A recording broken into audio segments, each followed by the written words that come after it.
The more I watch of I'm Quitting Heroing, the more I realize this show is just screaming my name. I'm a huge fan of those trollish characters, the ones who aren't even just like a jokester, a prankster, someone who's going to push the other character's buttons, but the ones that is also going to get the job done when it counts. And I mean, you kick off the first episode with a man who basically was a one-man walking apocalypse, destroyed the demon army, came home and was basically thrown on his ass because he scared the general public that much that you can't trust that he won't do the same to you. And then ultimately, because he's not like this scumbag hero who's just going to turn evil potentially, it's more of like, I'm going to go work for the side who still will give me a second chance. And the fact that the Demon Lord isn't an evil character, it means you're not just going to simply destroy the world. You're going to go and try to potentially capture it. And then killing's going to be on the table if that doesn't work, sort of a thing. And to have a man like Leo come in and just say, hey, I'm going to change everything. I mean, they have a status quo. Of course, that status quo got them all killed. But still, the idea that he's not only someone who can one-shot people, he's also someone who understands how a military should operate, right? So the idea that, you have someone who's a succubus, right? Of course, you have that character design. There's the jokes, there's the boob shots and things like that. And the anime's self-aware with it. The fact that he has like a floating orb that he monitors her as he's basically taking a nap on the couch. He mentions how he found inefficiencies alongside looking at her boobs. And the fact that she doesn't clue into that until shortly after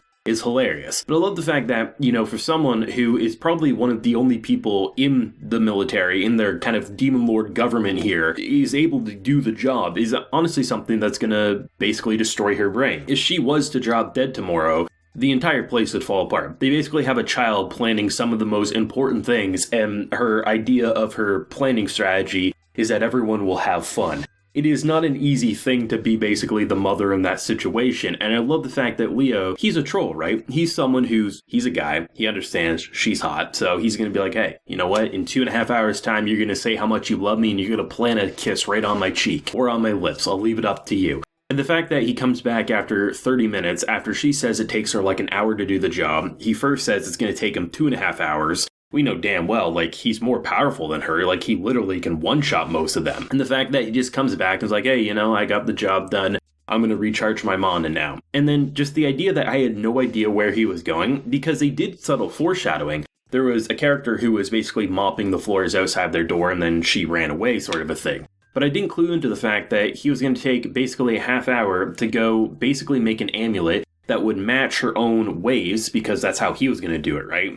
He would tap into her own mana waves and basically would be able to recharge the reactors, and therefore it would be fine. But the fact that he looked at it as, what's the point of him doing it, right? Because if he was to drop dead tomorrow, and she was to drop dead tomorrow, no one would be able to recharge the reactors. So the idea of making a piece of equipment that allows the general people to be able to do these more mundane tasks, sure, they're important tasks, but when you're someone like that, you have much more important things to take care of. So why shouldn't you delegate those certain situations to people who want to help or should be helping because their skill set allows them to do it if you give them the right equipment? And the fact that he goes from being the biggest troll in this episode, which he is a troll. I don't think there's any arguing that. He knows how to poke each other's buttons. It doesn't matter which character, he'll do the same thing to the Demon Lord. I'm crystal clear on that. But the idea that he recognizes, you're literally working yourself to death, you shouldn't be doing that because, seriously, this place would fall apart without you. I'm here to help you, I'm trying to prove myself, and he's actually doing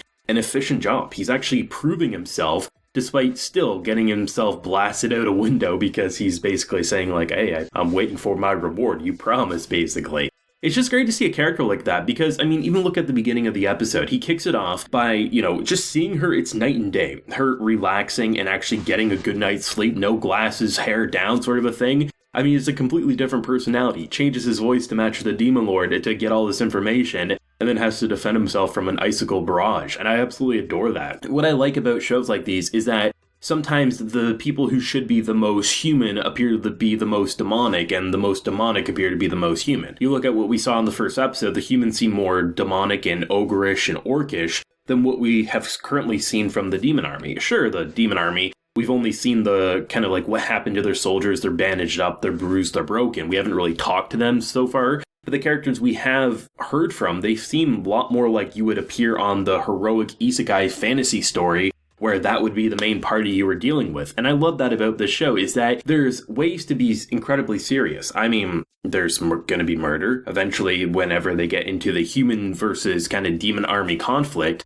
there's going to be bloodshed. But the fact that the rebuilding can have this almost trollish yet, optimized features, right? He's going to make fun. He's going to push people's buttons. He's probably going to be a bro with that one dude who reminds me of Ryder from Fate Zero. He's probably going to be the disappointed big brother when it comes to this little girl who just, wants to marry him and apparently is in charge of things she shouldn't be. And he's going to make sexual remarks to the succubus because who the hell wouldn't? She is a succubus, right? And I love how this show can be a little bit of everything. And honestly, if I'm comparing the tone of episode 1 and the tone of episode 2, I think episode 2 had a better idea of what it wanted to be this time. Because with episode 1, you have to go from him being banished and having that kind of like mental trauma to then also being comfy and fun with why he would want to switch to the enemy side. So there was, I think, a lot more whiplash with the tonal shift, but with this episode, it's a lot more grounded. He can have fun taking up a new identity and making up the most heroic, cliche, cringy name ever, and people have to obey it because he's that powerful and he has authority in the army at this point.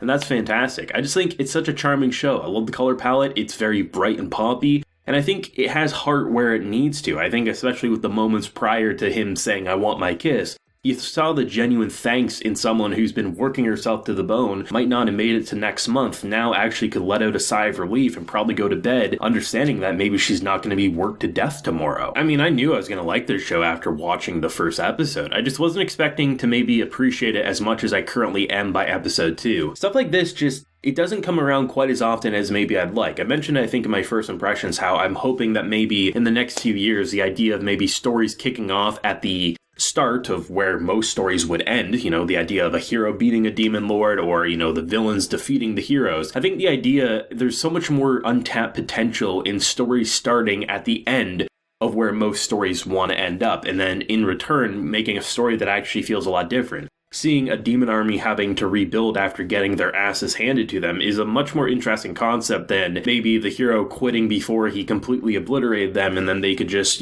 take up arms and immediately win. They have to recover. I mean, it's going to take months, if not years, for them to fully regroup and recuperate. And the fact that, it's not just a simple revenge story of he's like, "I'm going to kill the humans. I hate humans." And the demon lord's like, "I hate the humans too. Let's just go and brutally murder them." That's not the point. Like, clearly the demon lord cares about not killing innocent people unless they absolutely have to. We saw that in the flashback last week, and then therefore, Leo's personality is going to be able to mesh more with that. Of course, there's going to be revenge. I mean, I think the king's going to end up dead for sure, 100%. But I like the fact that it's not just trying to be edgy or anything like that. It actually wears its heart on its sleeve, having a good time, reminding me of all the things I love about anime and just kind of meshing it into one great package. But thoughts if you have any on this episode. I thought it was great. Production on point. Background details fantastic in this week. Absolutely love a good background, and this episode had quite a few shots that really, I was like, that could be a wallpaper for me, but that's just me anyway. But thoughts? Let me know down below. Leave a like if you enjoyed, subscribe if you're new around here. Until next time, everyone, please take care and have a good one.